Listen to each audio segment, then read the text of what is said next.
P&R with Adam R.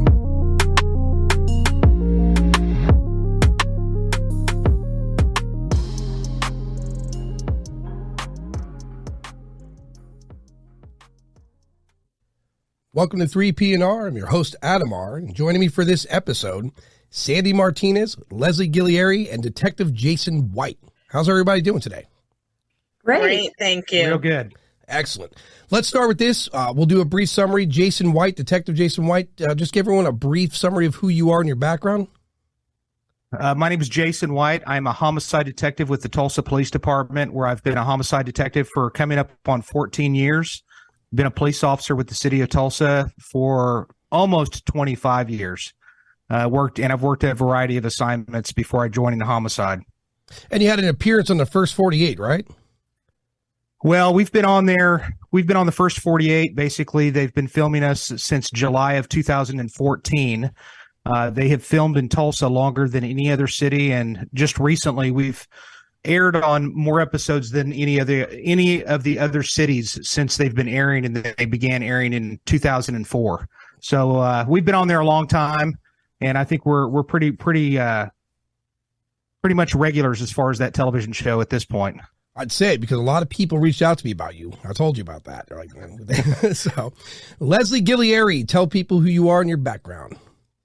I'm a true crime writer, which is something I've taken on in the last year. Had a book come out last spring and working on a second book. I spent 12 years in law enforcement, starting out as a 911 dispatcher, then working for the local sheriff's department here in Oregon. And then I got into a computer job that provided service to law enforcement agencies, 17 of them in Jackson and Josephine counties, from jails, DAs, juvenile justice, just an interconnection of information. I'm retired. And your book, your title of your book? The Decision to Kill, a true crime story of a teenage killer and the mother who loved him. Excellent. I'll have that in description for people to search again. And now, Sandy Martinez, you and your background. Okay. I am a licensed psychologist in the state of Florida, and I have stumbled into correctional for the last 18 years. I've been a psychologist within the correctional system.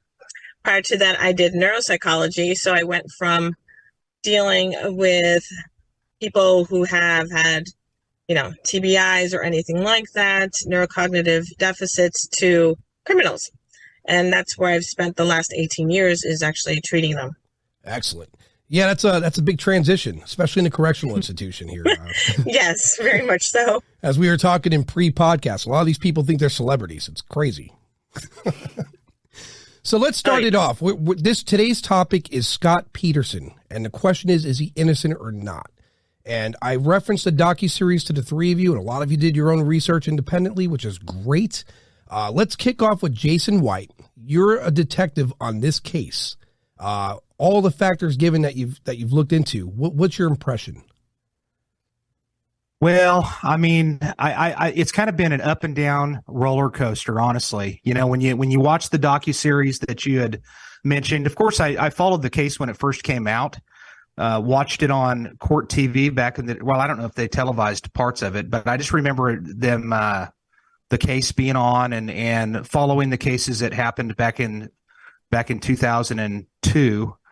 And actually, I think it was in the courtroom in 2003. But, I had my moments where definitely felt that he was guilty. And then I also, kind of watched the docuseries and bearing in mind that those docuseries are kind of geared for a certain direction. Definitely in this particular case, I think that documentary is leaning towards the defense for sure. And then I watched a couple of other documentary series or documentaries actually on it. And it kind of reminded me of a few things with respect to evidence in the particular case. And I will tell you that, ultimately, bottom line, I don't know with 100% certainty either way, but I am leaning towards the fact that he likely did it. There's a lot of different reasons for that, which I'm sure we're going to dive into here in a little bit. But right now, not to take anybody else's time, my impression is that he did it. Okay. And Leslie, your impressions? Well, primarily I got my information through the docuseries. And like Jason said, of course, it was leaning in that direction. I guess there were a number of things that impressed me, that he could be convicted of first-degree murder and there be no evidence. I thought that was surprising to me, and that he would get a sentence, a capital sentence for a crime without any evidence.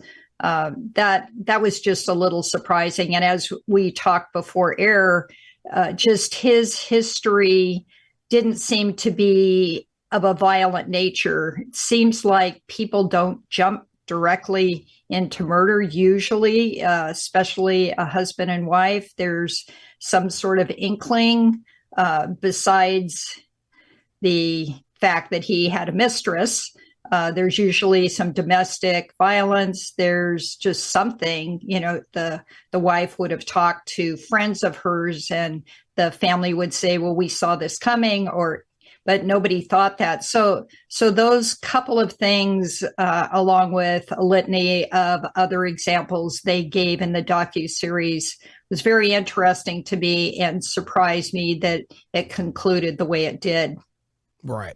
You're right. Because with serial killers, there's early warnings like, killing animals, behavioral issues. Not to say it couldn't be heat of passion, but typically in heat of passion, you don't go fishing after, right? Mm-hmm. So that one of the things I noticed. Sandy, what was your impressions?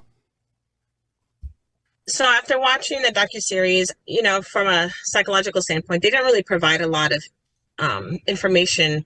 You don't really get a good sense about his background. I couldn't tell you really what his upbringing was like or anything like that. So from a psychological standpoint, all that really goes into developing somebody. And you're right, violent history, but a lot of them, what's really amazing about them is that they're able to literally live two lives and people not know. Right. So the best people that pull off some very serious murders usually can play it off really well. They know what is expected of them in social cues, so they're really good about detecting that and playing off very normal because they're able to control their emotions. So an antisocial would definitely be able to say the right things, act the right way, and nobody, including family, would ever know it. So looking at what was there and just looking at his posture and his behavior and stuff like that, I can't definitely say, oh, he didn't, or definitely not say he didn't do it, but I do think he had something to do with it. I am kind of leaning towards that he definitely was guilty. Okay. So, and these are good points. So there's a couple things. Now, one, guilty or no guilty. Nancy Grace, which thank God her show doesn't exist anymore, she poisoned the jury pool, and that woman wields a lot of influence on the public, a lot. You're talking about a former prosecutor who had an incident where a loved one was murdered, so she seemed to have a bias there. And then you find out, not just this, there in the docuseries, there's a woman who, she came forward and said, I got on this case to make sure he wasn't going to walk. How many other were like that? How many tried to do it? It's a scary thing to think about, right? There was no fair jury to be had. Even hypothetically speaking, they want to do a change of venue, it would have no effect because it was national news. And Nancy Grace, I rewatched some of the clips on YouTube of her speaking about it. She had that guy was, in other words, he was convicted long before that court date. There was no other way about it. And I was talking to Leslie about this too. When you're committing adultery, you're not going to be honest. You have a mistress and a wife, which means you're lying to both parties. You have to. Let's be frank on that. No one that I know of or in history is completely forthright with their mistress, right? And if you are, you're the most honest, dishonest person on the planet. So there's these little factors. So Jason, in the investigation, they discussed that there was multiple women all pregnant around the same timeline. One other was found dismembered, similar to the way Laci was. And it didn't seem to be, and I in any of the things I rewatched from the previous news statements on it, and Nancy Grace included, I didn't hear that brought up ever then. Well, just to let's just look at this as if this documentary is the only thing that we have to go off of. Okay. All right. And I think that, and just when I'm answering this question, I wasn't really that, that the lady that was found in the bay, that was a pregnant lady that was found before this incident. Of course, that definitely stood out to me. And I thought, well, that's interesting. But it's also the San Francisco Bay, for God's sakes. I mean, they have bodies that get found in that bay pretty regularly. I mean, I don't know the numbers, but I'm sure that that's not an unusual situation. The thing that really kind of stood out to me more than that was the individual that was pregnant, that was working at a business in relatively close proximity to where the Peterson house was. Actually, I found that very compelling. I thought that was a very interesting point. The way when that lady was interviewed, she seemed extremely genuine to me. And really just the different various crimes that happened within the 24 hours preceding up to the disappearance of Laci. When you look at the map, just within a couple of blocks of their residence, you had an attempted kidnapping that happened. I can't remember if it was that night. It was the night, really the 23rd, I think, is when that attempted kidnapping happened. Yeah, it was that morning. And when you look at that, there really wasn't a lot of information that they even shared about that in the documentary, which I thought was a little disappointing. I was wanting to know more about the specific crimes that they were putting out there and pinpointing on a map. I definitely think that, like I said, there are a lot of things with this case that me as a homicide detective, I found very interesting. Okay. And of course, the first person that they're going to look at on a case like this is going to be the spouse. I mean, that is something that we obviously do, and we do that for a reason. 95% of these cases are going to be committed by somebody that knows them or has a reason to do this. It's probably a little higher than 95%, if truth be known. So it's usually somebody that's very close to them or somebody that knows them, et cetera, especially in the case when you have somebody like Laci Peterson. In addition to that, you have a burglary that happens directly across the street from their house, which I thought was incredibly coincidental, very suspicious. And then when you hear little details in the docuseries in reference to the burglars, when they talk about it, the burglars apparently said, "Oh, that was the 26th."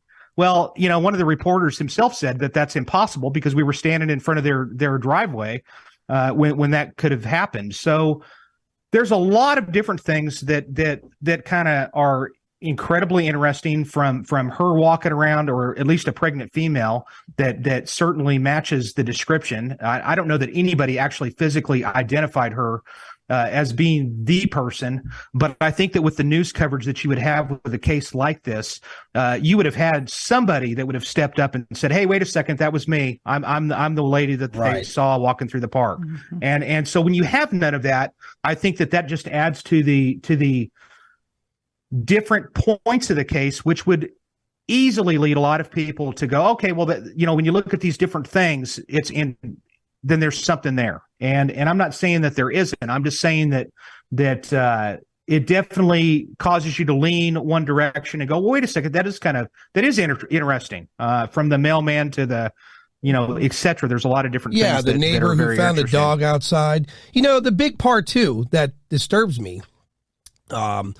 Like the woman that was in the story you're talking about, you're right. They didn't really cover more of that. That was like they injected it and then let it go. I didn't even hear it in the summary of that docuseries. I had to read more about that. And that woman was very public of contesting, like, this happened. And it's not the first time I've heard of it. Right. And in her case too, this is a person that reported being involved in an incident before this incident happened. You'd mentioned something about the jury, et cetera.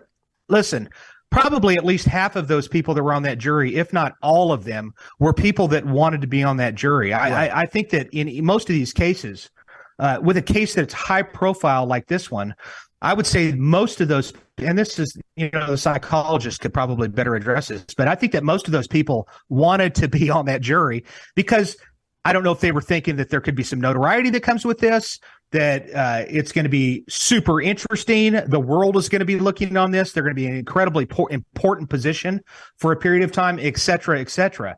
I mean, I'm still kind of fascinated with the fact that this trial went on for 6 months. I don't know what in the heck you can talk about for 6 months in a trial, but it is bizarre. These people had, if they had to put we don't have murder trials that are lasting 6 months in Oklahoma. I can promise you that. No. Or anywhere else for the most part in this country. I just don't understand what in the heck could be going on. Well, these individuals were people that they wanted to be there. They weren't trying to get out of having their life put on hold for an extended period of time. Well, I would imagine most of the murder trials in Oklahoma, there's proof beyond need, right? Where this case, the evidence was lacking and there was a lot of hearsay and the timing was bad. And then Nancy Grace factored in. And then in a very intelligent move on the behalf of the defense attorney, he made a circus of it because he saw Nancy Grace was doing that. So he rose to the occasion. Here's the other part too, Jason, that disturbs me. I did some research and there's cults all around that area that a pregnant woman of 8 months, for whatever strange reason, I'll share the file with you, where they target them for cult. It's bizarre. And I don't want to believe in cults and the satanic stuff that comes with it, but at some level, when you're hearing there's 9 other women missing, and that number in that docuseries, that's only what they could, families have came out. There was reports made. There's many other women that went missing. They didn't have the public ear on it, right? So there's a lot of things that kind of mix in there that trouble me. The other thing, and I'll have Sandy touch this. I spent a lot of time watching convicted killers and their interviews. I mean, since we first discussed this episode until this point, I watched a ton of interviews with not just serial killers, because look, we know their MO. We get them. Right? That was who they are. But it's a lot of these where it's spousal murder or people that and they have a pattern I observe in their demeanor and what they speak. And for me, Scott didn't fit the bill. Sandy, what do you think? So I'm curious as to what bill you see. From my experience, when you just talk to them, let's go with ones that have been involved with domestic type of violence and murder, killing their spouses, they have a trend and they have similarities, but their similarities are shared with a lot of others.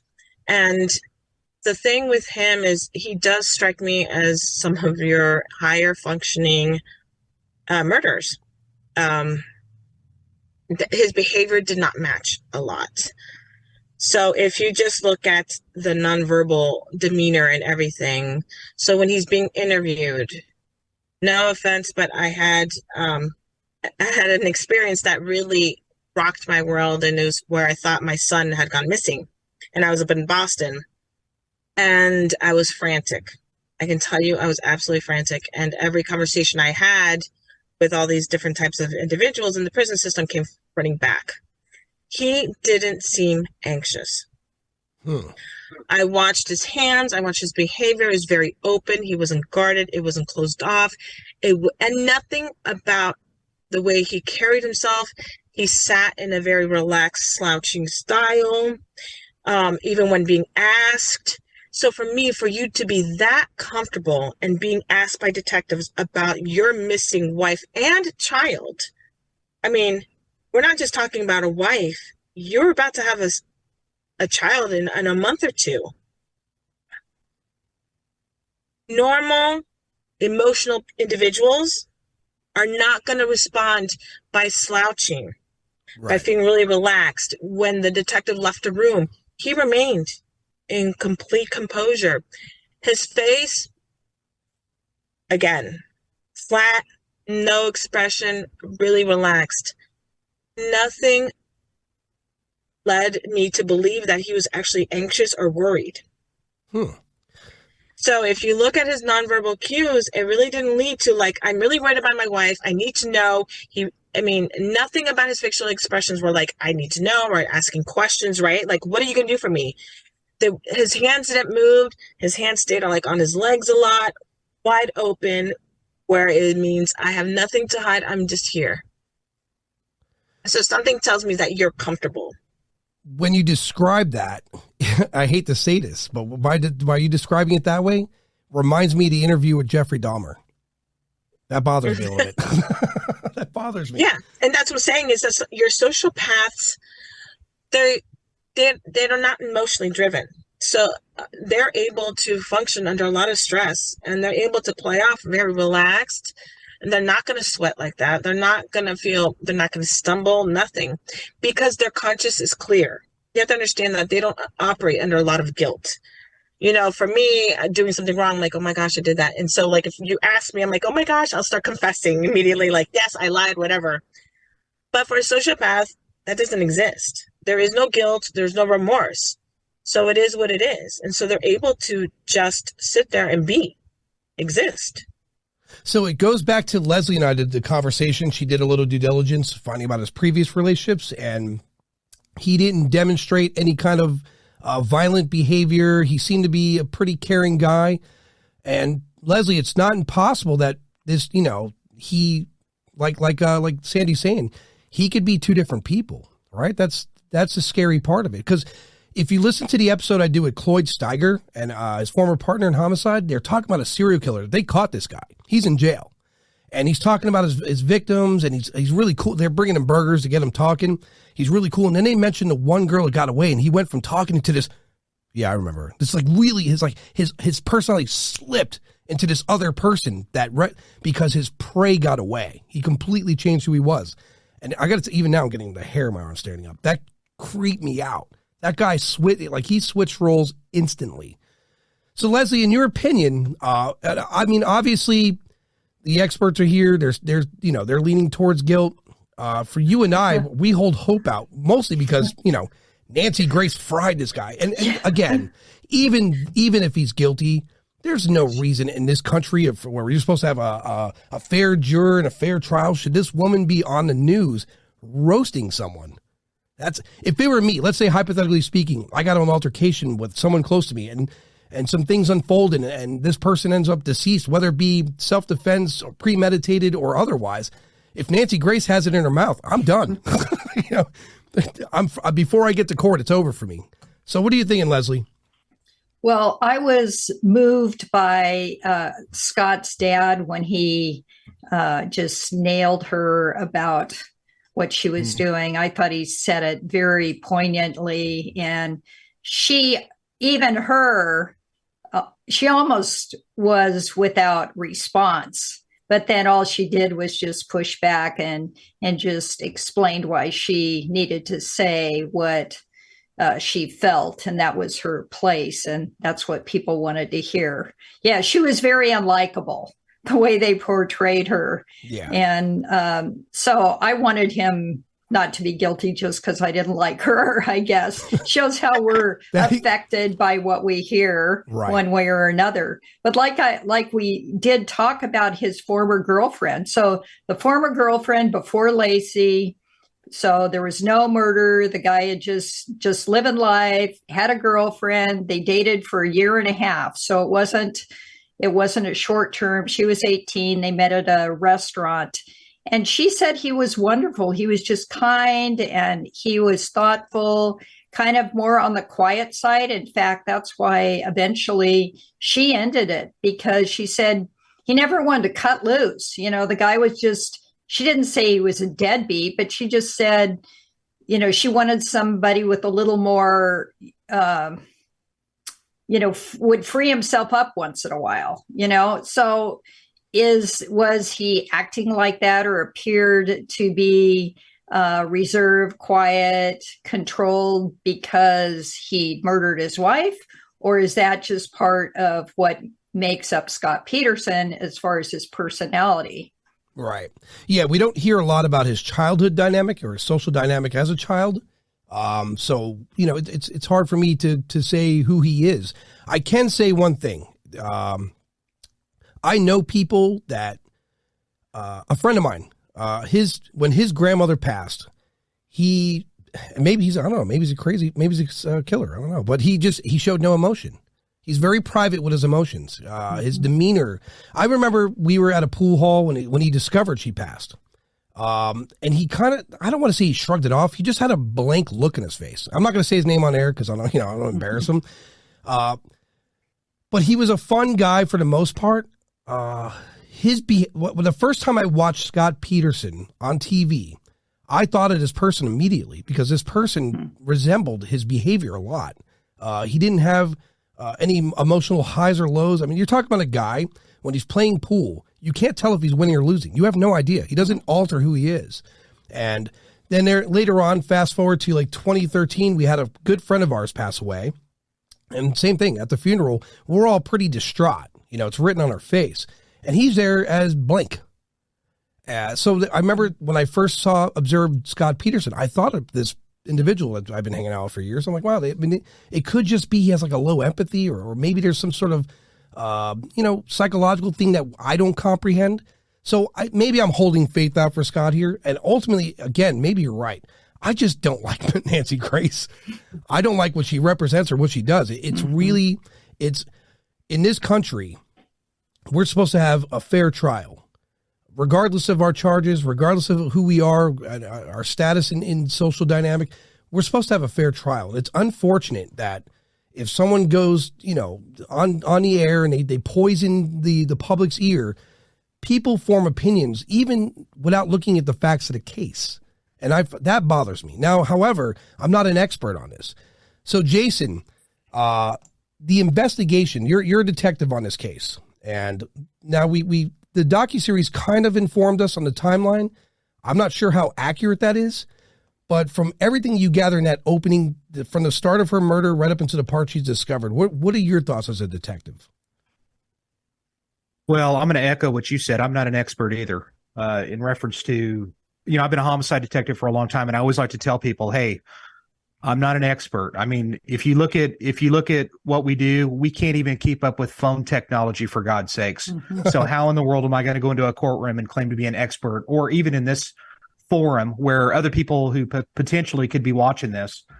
So I'm not coming out here saying that I'm an expert on this case by any stretch. Right. So you'll say you're an experienced individual. Okay. There we go. Okay. Very good. So the first thing that I'm going to be doing in this particular case is I'm going to try to find out who we're going to do what we're going to do on these cases. We're going to find out who the witnesses are, if there are any. We're going to start talking to the family. Of course, we're going to talk to Scott.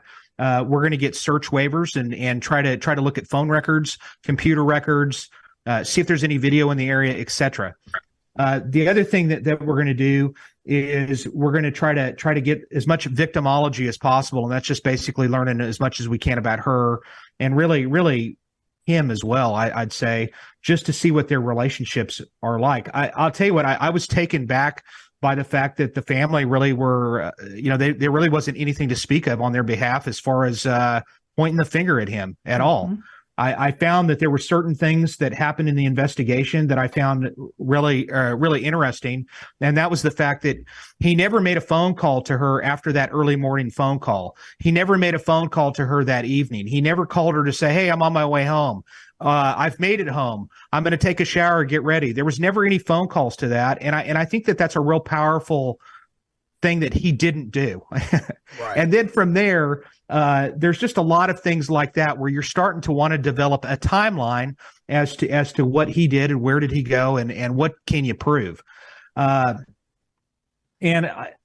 me, I've had cases where I've participated in cases where at least the group, the fellow detectives, were pretty quick to start being accusatory towards the spouse. And I've had one in particular where I had to stand up and say, there's just no way. I just didn't feel it. I think that it's really important to recognize that there's two things that homicide detectives really deal with when it comes to stressors in a case or things that we find as just real stresses when it comes to this stuff. And you have internal pressure, and then you have external pressure. The internal pressure that a detective is going to deal with on a case like this, where you have a pregnant female that's 8.5 months pregnant, the media is going to go nuts on something like this. And I don't know if it's because Modesto has a number of murders that's pretty low, really, for us. I think that they usually have around 30 to 40 homicides a year. That's pretty low, at least in comparison to where I work.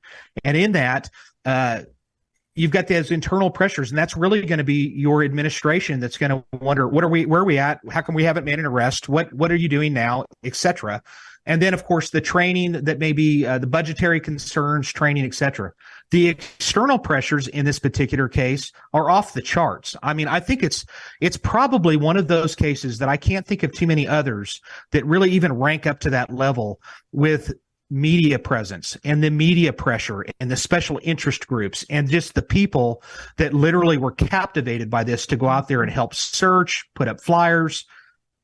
Insane amount of pressure. Then on top of it, then you had police officers that were leaking information with regularity to their favorite newscaster, et cetera.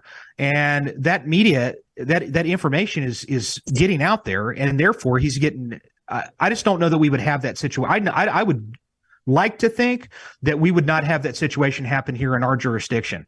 We're going to have a little bit more control over what is going to be released to the media. And I think that in this case, it just exploded to a level that few cases really go to. And I really do believe that would have been something that as detectives, you're going to have that as a constant battle.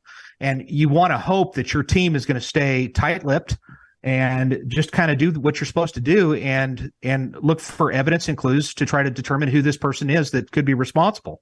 It may not be Scott at the end of the day. At least you have to tell yourself that as a detective, because you don't want to get too tunnel visioned in any one of these cases. You want to be open-minded. And I can promise you that I've seen cases where you're just like, it's got to be this guy. And then I have seen many cases where it's turned out where it wasn't. Where things aren't always what they appear. So you don't want to get into some rabbit hole here and there, but you want to stay on track. And really, I don't know what it was that was the ingredients here. Maybe it's my own ignorance, but I don't know what really the ingredients were for this particular case to where it exploded to the level that it really did. I mean, maybe it's because of Christmas was right around the corner. Maybe the fact that she's 8.5 months pregnant, I'm sure, because that always seems to get the public. All of these things, but that's the stuff that I'm going to be, and we're talking early on in the investigation. Those are the things that we're really going to want to do, and really get into that residence as quick as possible, or his vehicles to make sure that we can at least check, and his phones and computers, etc. And I think that they did that, and that's one of the things that I'll kind of go in line with what the psychologist said, is that he was pretty relaxed, and really on the surface, to me, he seemed relatively cooperative. I mean, he was giving them access to the different things that they needed. But to me, I don't think he was really concerned with what was going to be in those items. I think that he probably realized that, he bought that ticket for the doc. I think he probably realized that they were going to figure that out anyway, or at least see where he had went via his phone records. And so he wasn't really that concerned with it. And why not just let that out? Even though he did lie about a lot of different things.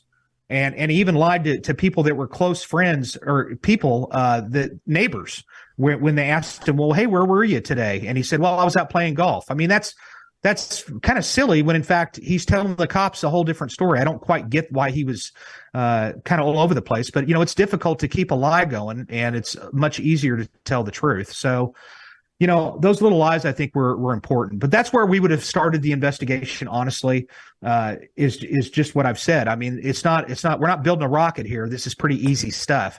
It's just basically looking for the obvious things and trying to talk to people, and you want to talk to as many people as you can. And he being the number one on that list. I agree that he was very all over the place about a lot of things. Couple things that stand out to me. He's on a boat. He's fishing. Not bizarre, in my opinion. It's just some people do that. So as far as the wife's body being located around that location, someone else pointed this out to me, and it made me think. Gave me pause, in fact. If a killer is, now again, there's all these women 8 months pregnant, they're gone missing. One of them surfaces with basically the same type of death, dismembered by hand, foot, and head. Is it impossible that the killers that took Laci noticed that that's where, well, he's on the news. That's where he was. We're going to go dump the body there. It's on him. We're going to get away with this. There's that could be part of it. I'm not saying that's what it is, but for me, when there's a homicide case and there's an investigation, I think the last thing you want is the media pumping the information out in real time. It could actually hurt the investigation. In which case, too, looking into this whole thing with cults in the area and abducting women, which surprisingly popped up a lot. I was shocked to see that.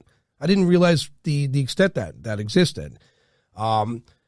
Is it possible that someone saw that's where he was and dumped the body there? Because one of the things I have trouble with is that she went for a walk. A lot of people said they saw her wearing this outfit, walking the dog, et cetera, et cetera. Then there's this woman that morning who was approached by these two suspicious men.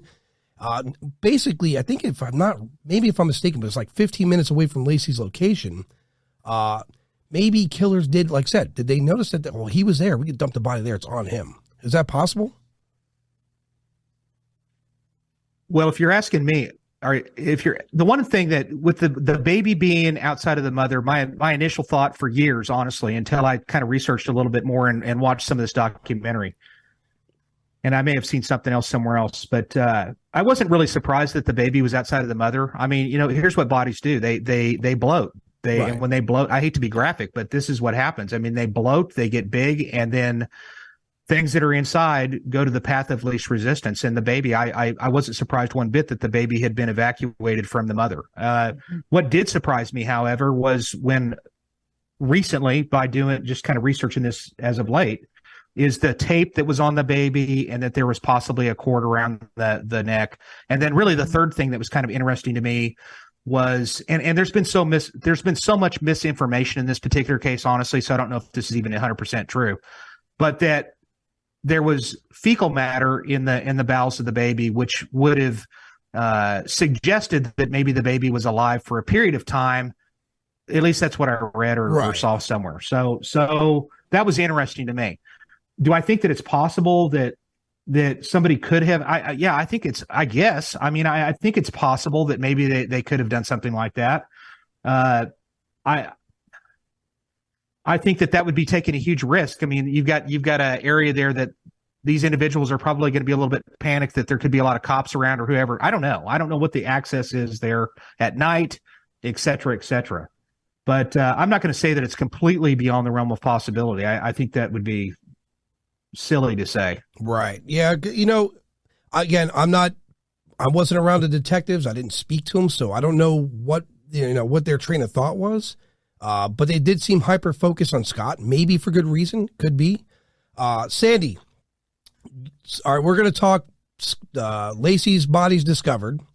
And yes. Now Scott's in custody and you're going to handle him as far as a psychological eval. How do you measure? What are your steps? So when you're going to do a psychological eval, you're going to do a biopsychosocial. So you're going to want to gather every little bit of information, his education, what he was like in school, what his peers would say about him, what his teachers would say about him, even as far as his sexual development, just to see if all his milestones developmentally were met. Obviously, for our antisocial diagnosis, you'd be looking at, did you like to play with fires, or I believe it was who had mentioned.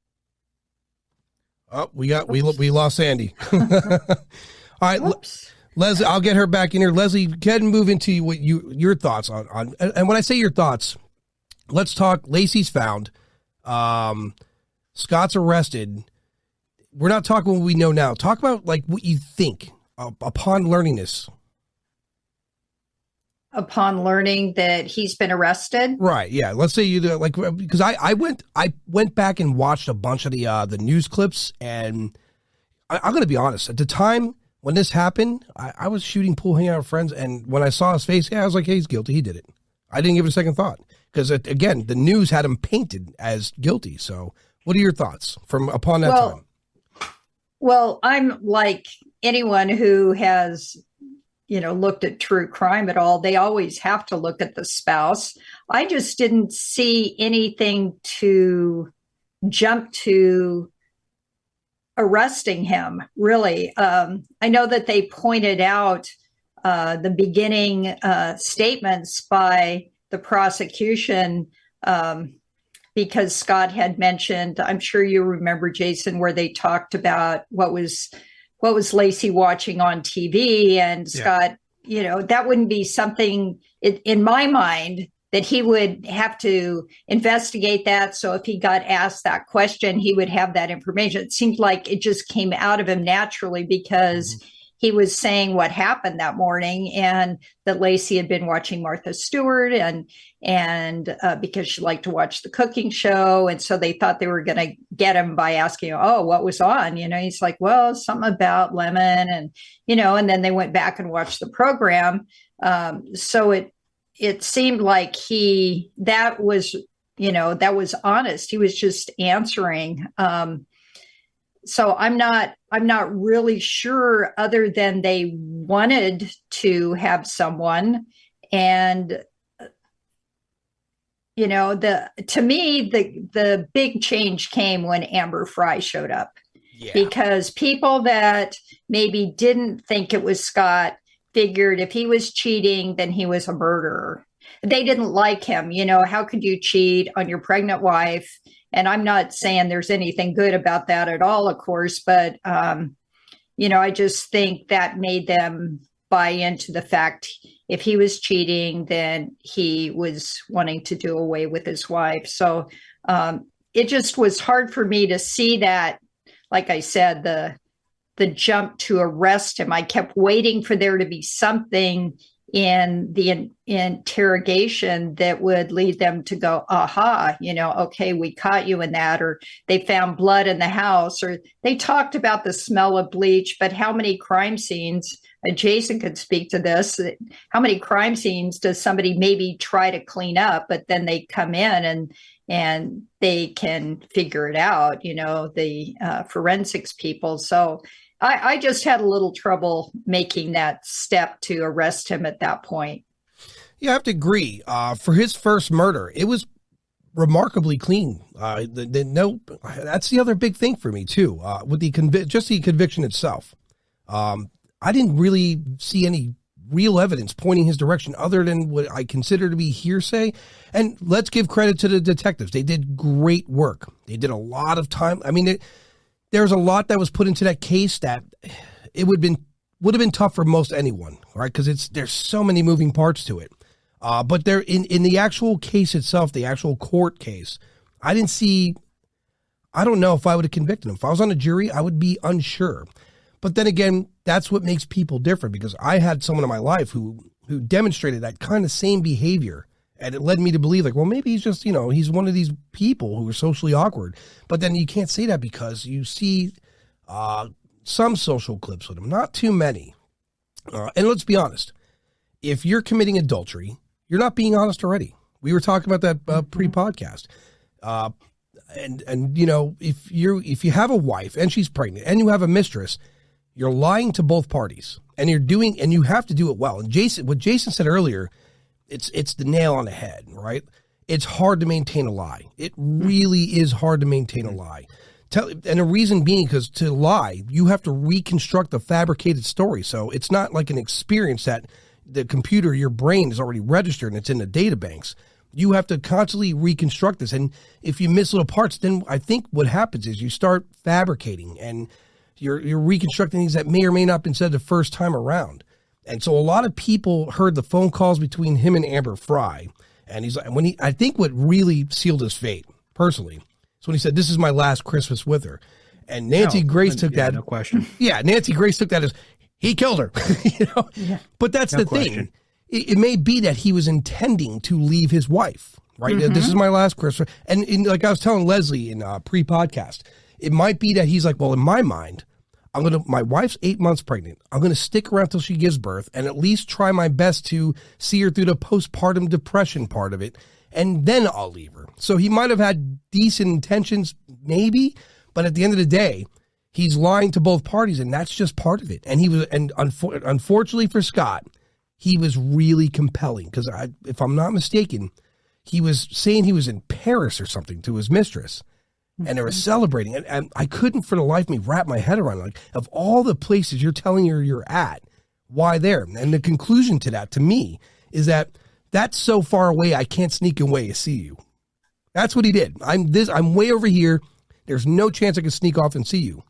Unfortunately, the timeline of him telling her that, I think Laci's missing at this point, right? I think so. Yes. Yeah. So that's. Yeah, and I'd like to add one quick thing to that, is how many cheating husbands are being honest in terms of saying, "Oh, this will be the last Christmas." I mean, stringing a woman along is kind of part of that. Yeah. That adulterous type of behavior. So for him to say that, does that mean that that was really the last Christmas because he was doing away with her? Or is he just saying, well, that's last Christmas, maybe we'll be together? I didn't really see this relationship with Amber as being like a real romantic thing. It seemed to me we don't know much. We're getting this small microcosm of the trial and trying to see why jurors made up their mind in the way that they did. It's kind of hard when we see a documentary and even doing a little research to see the big picture and see how Scott really behaved over the course of a 6-month trial. Right. Yeah, I agree. Because like you said, this will be my last Christmas with her, honey. I swear to God. And that's in her mind. It's like, all right, I'm going to stick around. He really loves me.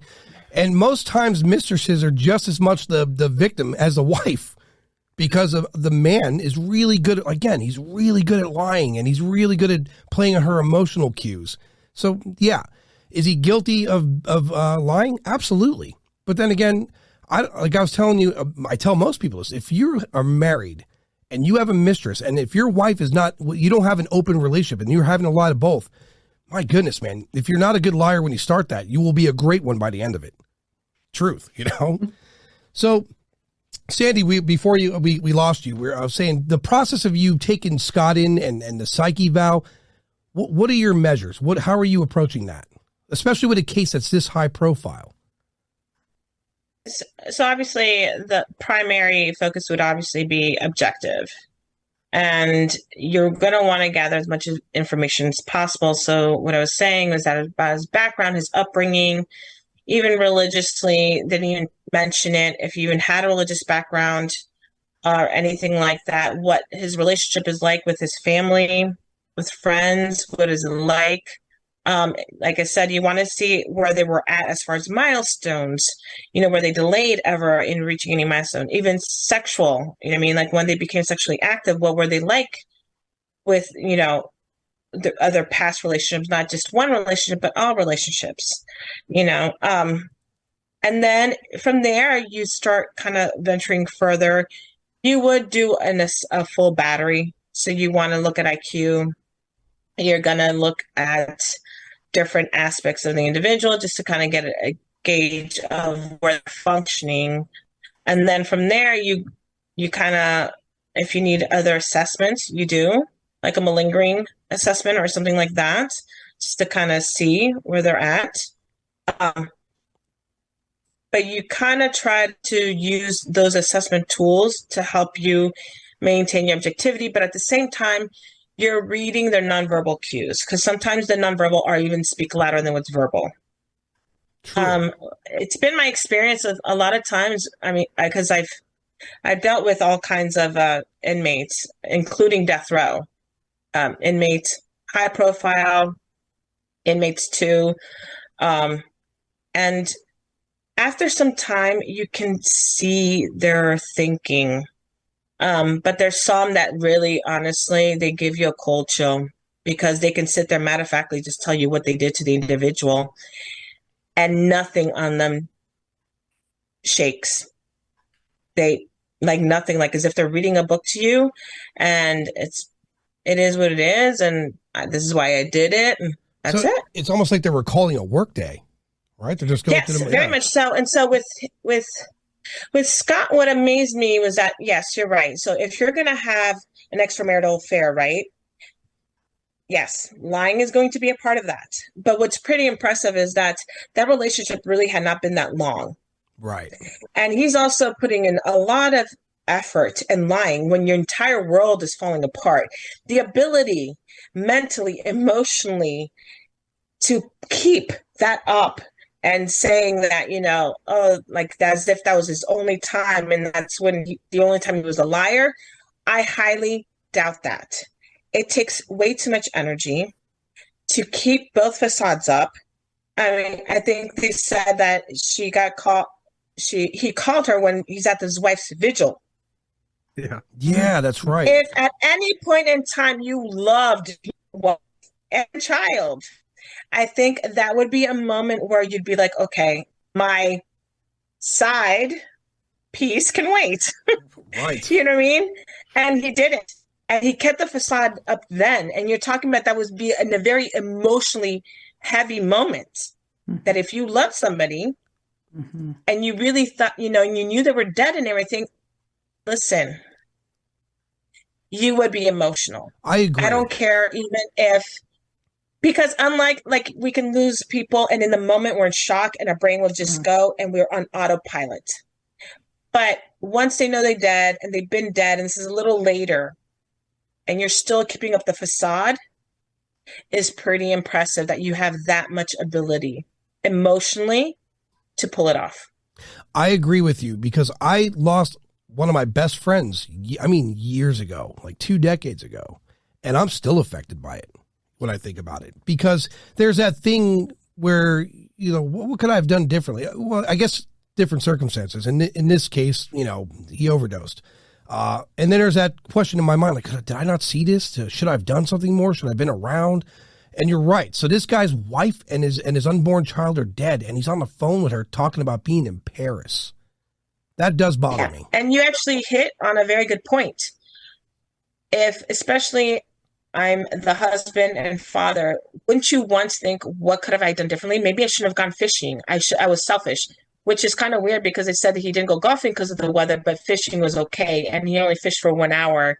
Not too many fishermen I know is going to go that far away to go fishing for 1 hour.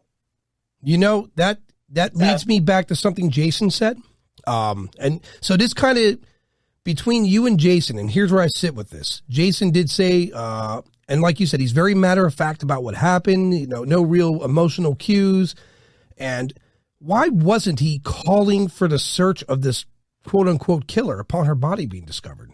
I never dawned on me to think that way. Maybe because he was jaded by the media, and Nancy Grace could be part of it. He was cooperative. He did call detectives, hey, where are you guys at on the case? But now in the back of my mind, I'm thinking, is this a guy who did it, who's potentially trying to find out where they're at to figure out what he needs to do? I don't know. I'm in a bad position. Well, he called initially. Right. He never called after that first interview. He never called the detectives after that point. And not only that, but there's a lot of other details that I think are bears mentioning at least. And that was the fact that, you know, he makes a statement. All of a sudden, I thought I'm going to go fishing today. It was a spur of the moment decision. And they don't really talk about in the documentary that actually on December the 20th, that's when he purchased this fishing pass, which he could have used on the 23rd or the 24th. And that was it. Not to say that he's going to be worried about a fishing license or a fishing pass to be able to go out onto this thing to get rid of a body. But I'm just saying it's a small thing. Maybe it's a little premeditation where he's thinking about that he's going to do something and he's going to have access to this. And it's just one of the things on his laundry list of things to do. What they didn't really talk about in that documentary series, at least I don't remember hearing about it, but it did happen. He purchased 90 pounds of concrete. 90 pounds. Oh, yeah. to make a anchor. Okay. Where is the rest of the 90 pounds? Because that anchor wasn't 90 pounds worth. Right. And they don't really talk about that. And just because there was a little bit of concrete on the side of the driveway, which, by the way, I felt that was a pretty nice moment when the reporter was pointing that out to Nancy Grace about, well, there's the concrete. She's like, okay, well, whatever. But nevertheless, it's one of those things that I think that's also an important thing. 90 pounds of concrete. Where in the heck did it go? I'd like to know about that. But I think it's really important that he never did call the police again. And when they were out there searching that bay, actually Scott Peterson was out there many times watching the police as they were doing their search efforts out into the Bay Area, following him, already telling them that he was out there in that area. So he's up there sitting there watching in various different cars, and he had showed up up there watching them do the searching. Why? I don't know. But, well, I mean, I have a feeling as to why I know. But basically, those are some additional things as well. The search on the computer. I mean, that's a big thing that they like to put a lot into that. And then she was searching for something on there. There's no telling they don't know for sure that it wasn't him that did that, actually. I mean, I think that the time of that was maybe 10:18. I think that's what they believe. But they kind of skip over the fact that one of the neighbors witnessed him carrying something heavy to the truck that's in a blue tarp. And that just kind of gets a brief honorable mention, and it's never really talked about again. Yeah, you got a point there. And those are the things that I think when you look at the big, when you think about that, and some of the other things that the defense should have really been just tearing up in the closing arguments. I think Mark Garagos, a little bit disappointing, even towards the end, and even in closing arguments. I think number one, I would have called all 14 of those people in there, regardless if their stories are going to match or not. I don't expect 14 different people to come in there with 14 of the same version of a story. That's not the way it works. You have 14 different versions of a story. When you have 14 exactly the same, I'd be wondering, did these people get together? I mean, right. Yeah, no, so I agree with that, because those are the kind of things. As a matter of fact, when they found her too, she was actually wearing beige pants, not black pants, which was described by all of these witnesses. So, I don't know. I just think that all of those things that if he wanted to put so much stock into this in their appeal, there's a lot of these key points that aren't even really talked about in the closing arguments. The defense just never even, I would have, if I had been a defense attorney, and I'm not an attorney, but if I had been a defense attorney, listen, here's how the courtroom really works, just for the general listener here. It is a huge drama scene. Okay. This is like a theatrical performance on both the defense and on the prosecution. I mean, we all know this. If you've been in a murder trial, or you've been around this kind of stuff, or you've been a fan of watching murder shows, that's what it is. And the jury is going to like one or the other. I mean, they seem to, they may be captivated by one side or the other, just based on their performance in the courtroom.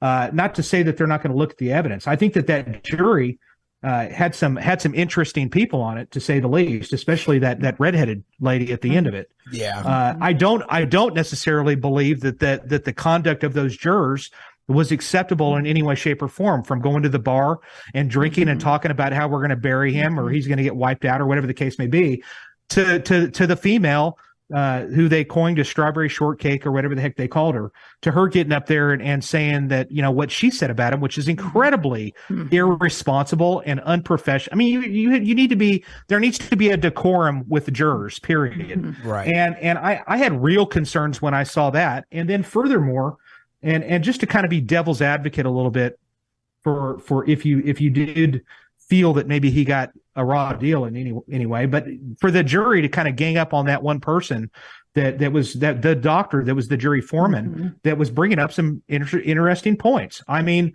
if there were some things that I would have had questions with, and Adam, I'm not saying that I'm not totally with you. If I had been completely isolated from what was going on, that's one thing. But jurors admittedly had watched they looked up footage, man. The first thing when they got picked for that jury, they started looking up stuff on the news. One of those jurors actually admitted that. I thought that was insane, because they're admonished, they're told up front, you're not to do that.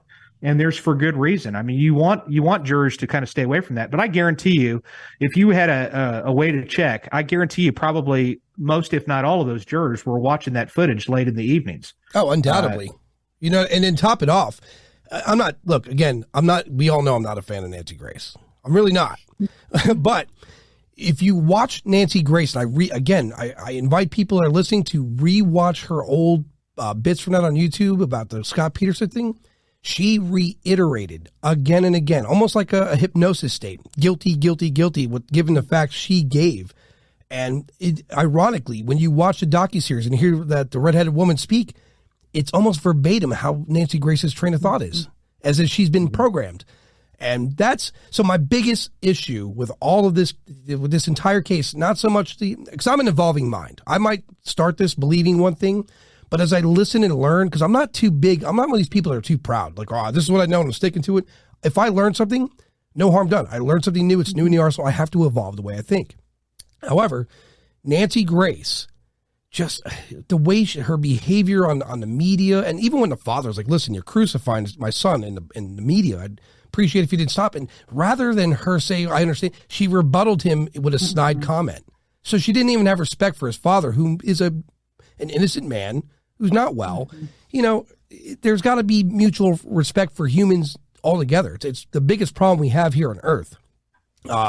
We still live in tribes. We still find reasons to separate and be on different teams. And so when you have that mind construct and you go on public media, you're programming people to think a certain way. Of course, that jury pool had no chance. even if Scott was guilty or innocent, he had no chance. And listen, I just want to mention one thing real quick that just jumps to my mind. I first of all, I was tore up when the father called Larry King. Yeah, I completely felt for the guy. And here's the thing: it's not just Laci's family that's the victims here. I mean, you know, Scott's family. Yeah, they're certainly advocates for him to death. I mean, those people are going to be by his side forever. And it's not unusual for a defendant not to come around and tell even his closest people what's up, because that's their one lifeline to the outside. That's the one person, that's the group of people that they're counting on to put money on their books, to have phone calls, the visitations, all of this, that, and the other. So if he was to, let's just say hypothetically speaking, he did this and all of his appeals are done and there's really nothing to lose here. And I don't think he would even tell his own family that he did this, because he's going to lose that lifeline, period. It's a psychological thing. Right. So anyway, my point was, and the only thing I really wanted to mention is the fact that there's so many victims on this side. And I think that Scott's family, they kind of miss out on, they kind of get ostracized when in fact they did nothing wrong. Okay. So I really, my heart is ripped out for those people as well. Yeah. Because they grew to love her clearly. I mean, I saw that they had love for her and they were sick about it as well. So I just wanted to at least mention that. And, but that's pretty much what I was thinking. You're right, because you could meet someone, friend or companion, and spend 10 to 13 years with anyone. And regardless of whether it be romantic or not, you're going to develop an emotional connection to that person. Oh, yeah. It's inevitable. It's human nature. Unless you're, a sociopath or a psychopath, that's a little different. Let me ask you something, Sandy. How many of these inmates in prison that you're seeing, I think Jason drove a good point. Regardless of guilt or no guilt, they try to maintain connections with the outside world, being their family, maintaining their innocence. Is that pretty common? Yes, it is pretty common. It is very true. It is their lifeline. They really rely on them.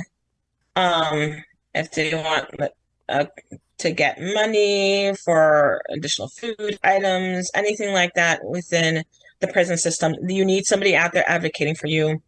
If you want to get anything done, also you need somebody on the outside to put pressure on the institutions or the government in order to move and get what you kind of want. So the only way that ever happens is from outside influence. So you don't want to completely cut yourself off. So you're going to keep, even if it means manipulating your loved ones. Trust me, I have seen them manipulate their families a million times over, and it does not impact them. It doesn't affect them.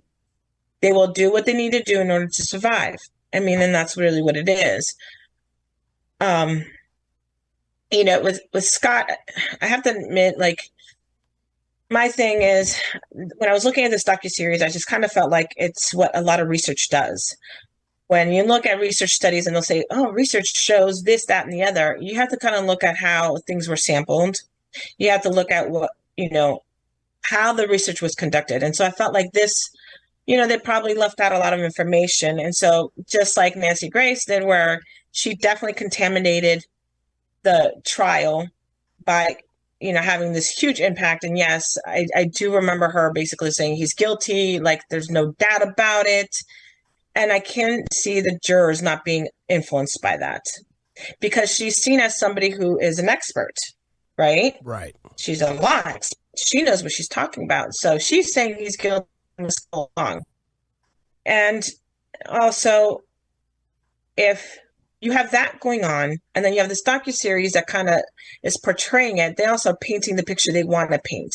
What the real picture looks like, nobody knows. Mm-hmm. Nobody will ever know. Only, sadly, Laci, and really if Scott. Right. To be fair, let's be fair. If Nancy Grace, because she speaks with conviction in everything she says, you don't see her regress. I've never heard her say, my mistake. That's never come out of her. But if she were to come to the public, say, high fructose corn syrup is perfectly fine for you to ingest, you would believe it, because she could sell it. You know what I mean? You could tell she was a good prosecutor. If I could give her credit anywhere, if she were the prosecutor in my case, and it was something as simple as theft, I'm pretty certain I'm getting the electric chair. Yeah. She's compelling. She is compelling. She really is. I got to give credit where credit's due. However, I don't think she should be loosely speaking. It's awfully cavalier of her to speak about other cases as they're, post, during, and prior, because, God, the damage she could do is very evident. It's crazy. There was another one, too. I think it was Jane Velez, and she was somewhere similar to Nancy Grace. And between the two of them, if they wanted you roasted publicly, you better believe you're roasted, So before we close out, because obviously in post podcast, we're going to discuss the next episode that we're going to do together, because this is our criminal panel, by the way. Let's do this little verdict thing. We'll start with Leslie. It's innocent, guilty, or hung. Do I get to say more than just that? No. I would say what happened to me was it made me see a lot of holes in the case that seems like it should have been conducted differently. And for that, I don't think that means that he was innocent. I just think that there were some unexplored issues that should have been investigated further. I agree. Jason, innocent, guilty, or hung? Well, one thing I will mention is that, and I'm going to tell you my verdict. Okay. But one of the things that was just to give you an idea is this: when you watch that docuseries, they spent a lot of time talking about the cadaver dogs on the dock. And they said it was what do they call it? Some kind of science, like basically it's not whatever. So they didn't mention the fact that cadaver dogs hit on his car, at the house, through the driveway at the residence, leading up to the street, as if she got put into a car. Now, remember, they didn't talk about that part. So that's kind of the important stuff that I think that I agree with Leslie. In any one of these cases, especially in a case that is that's going to be under an electron microscope for the world to look at, I don't care what case it is. OJ is a great example of it too. A number of these cases that you can scrutinize any one of these. I could scrutinize them all day long. I can scrutinize our cases. I scrutinize mine all the time. There's just no way humanly possible that they are gonna do everything right down the line to a T. But I do see why you would think that, and I appreciate the fact that you do think that way, because that's what makes us better as detectives.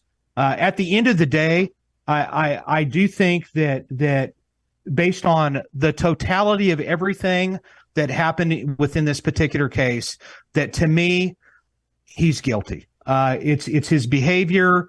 It's the signing up to the porn movies the next day, shutting it off before the cops get there to search the residence and that's not against the law, but it's just all of this stuff and the lack of emotion. And then all of the there was forensic evidence found in the boat, believe it or not. There was concrete found in that boat, in addition to in his truck, in addition to a pair of pliers that had Laci's hair in the grasp of the pliers. They said that they were rusty pliers. In fact, they weren't rusty. But there was her hair in, I don't know how much. I can't speak to that, but I know that there was her hair in the pliers in the boat. And hey, that's normal. I don't know if that's normal or not, but it's something that's an interesting piece of evidence that I think that is pretty interesting. And where is this blue tarp that they speak of he was seen taking something to his truck? That never gets talked about where it's at. I don't remember hearing Mark Garagos talk about where that tarp went and that they had it examined and there was nothing on it. It just never got talked about again, especially by the defense. So at the end of the day, I would have to say that he's guilty. And finally, I wanted to add one thing, and I think that the psychologist, maybe we'll have time, she can mention something about this. It's almost as if nowadays we're in a trend in today's world where people put together documentaries on Netflix, or different platforms on YouTube, Netflix, you name it, basically putting these things out here, questioning the police, the investigation, throwing out little pieces of something, hoping that something sticks. Casey Anthony's another case that they just stuck out there, where she's going to try to claim her innocence, which, quite frankly, I think that's an absolute ridiculous thought. But what that does is that starts almost a movement in society where people start going, oh, wait a second, now that sounds reasonable, or this and that, based on little things in these types of cases. And I would wonder if the psychologist thinks maybe this is kind of a trend of our society, and how and we're talking huge cases of massive notoriety, where people are starting to throw out this doubt and people start gravitating to it, and it starts movements. Literally with Scott Peterson here recently, that documentary, I just saw something recently where a documentary, what was that called? Blackfish.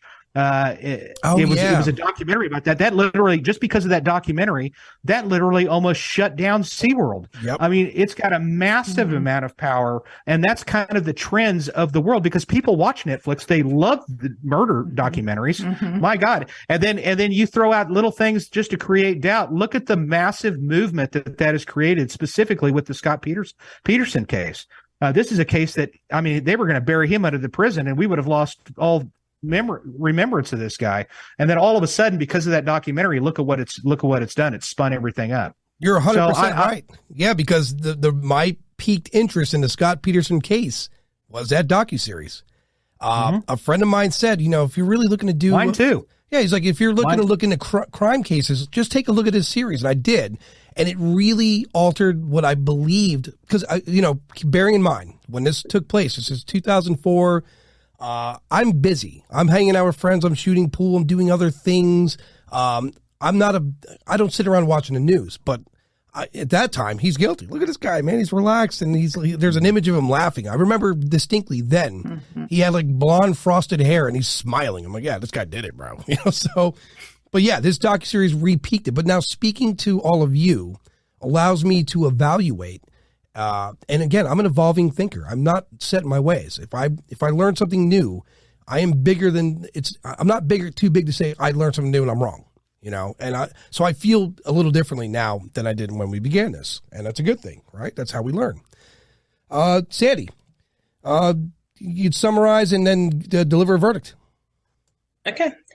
Well, when I watched the docuseries, I actually watched a good portion of it without the volume on, because I didn't want to have what was being said kind of influence my ability to just kind of observe the behavior and how he engaged and everything.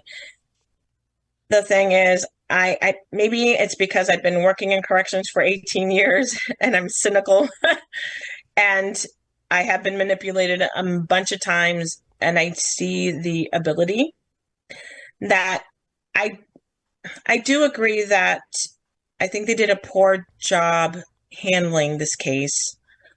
And I think it did interfere with the ability to make a very strong case, solid, but outside of all that, if you just look at his behavior, and I believe Jason pointed out a lot of things that I noticed too, that things didn't add up.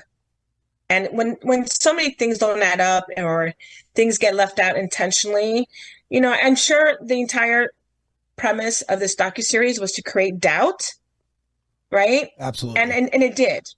And it did what it was supposed to do by putting in these, look, did you know about this and did you know about that? But they also left out things that would have maybe contradicted their line of the story that they wanted to give, their narrative. So they altered it a little bit by leaving information out, just like the other narrative when we saw it play out in real life was that they left some of the stuff out because it helped with that narrative. So I tried not to really pay attention to everything was being said, and I just paid attention to him. Like when the verdict came out, he was accepting of it. Wow. If I'm innocent, and here I am facing capital punishment and I'm being found guilty, I'm going to come unglued. Like, You're going to hear me, lose it. I may have tried to show a seriousness, but the minute I hear guilty, I think my heart would have sunk into the floor. Yeah. I would have shown some sort of remorse with my family. Like, I'm so sorry, to my parents, to my loved ones, that I have put you through this. And now look, I've been found guilty. Nothing like that. Nothing. So you're on a guilty verdict then? Yes, I was Okay. going to say, based on just everything and the things that don't add up, he's guilty. He may have not necessarily done it with his own hands, but he had something to do with it. Right. But I do think he's absolutely guilty. So here's where I am. And it's really not the psychology half of it, not really the evidence or even the detectives. Because of the handling of this case with media, I'm hung. And I'm hung because I'm one of these people that want to believe in America and justice, that justice is blind, that you could have a fair jury and a fair trial. I think people like Nancy Grace and other people who prey upon these cases for media coverage and for views and for ratings, I'm hung because they disrupted the natural process of our court system. And, you know, Scott, just the evidence in the case itself, and, you know, a lot of things Jason pointed out too, like, where is this tarp? The defense dropped the ball there, big time. The prosecution dropped the balls being better explained. Why didn't they dig deeper into the concrete? Why didn't they dig deeper into the timeline? And the 14 people that witnessed, Jason drove a great point. Where are these people?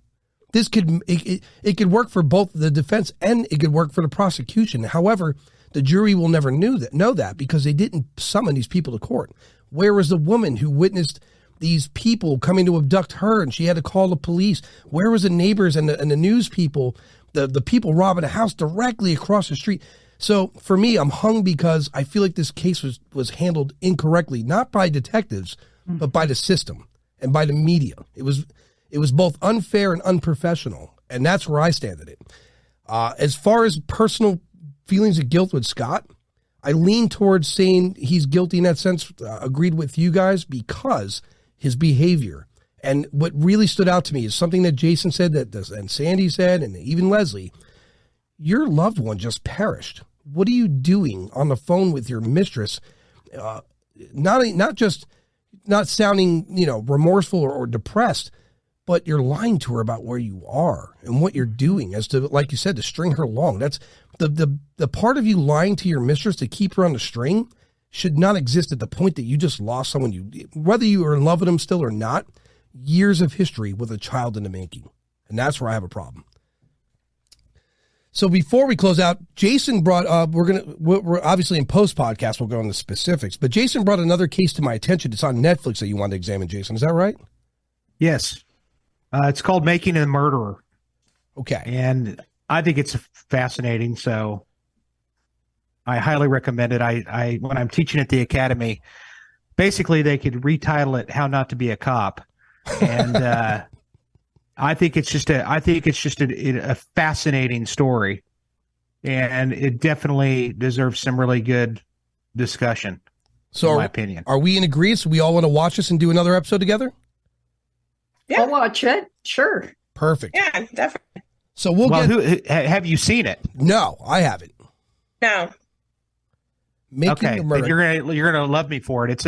It's definitely binge watching at its best, and it's 2 seasons of it, but you're gonna be left shocked that in today's day and age, or when this incident happened, that the policing that you're about ready to witness. And I think that it's going to leave you with a lot of questions in reference to 2 individuals that are sitting in prison for the rest of their lives. And that's and I'm a cop, so I'm telling you that it's worth watching. So anyway, yeah, I'm intrigued. And Leslie, have you seen it? No, I haven't. I'm excited. I want to turn it on right now. Good. It's on Netflix. All right, Sandy, you haven't seen it either? No, wow. I have not. Jason, you hit a home run. You hit a home run. Perfect. It's homework time. So before we close out, because I'm going to talk to everyone here in post, and we're going to work on our dates for the next one, I'm going to state one thing for people who cast out on law enforcement. If they weren't there, life would be a nightmare, period. These are people who deal with things that we don't want to deal with. They walk into fire daily, willingly. This isn't like they're out there making a 6-figure salary and it's a desired position. It is of them to want to separate the public from the villains. And at the end of the day, whether there be good or bad ones, there's good or bad of everything, right? There's a good store clerk, a bad one, a doctor, et cetera, et cetera, et cetera. law enforcement is a needed thing in this country, and we should be supporting it a little bit more fully than what we are doing currently. I agree. So that being said, all right, everyone, I'm going to talk to them in post. Whoever's listening, we're going to say good day, good evening, good night, whatever it is for you, and we'll talk again soon. Bye. Bye. Bye.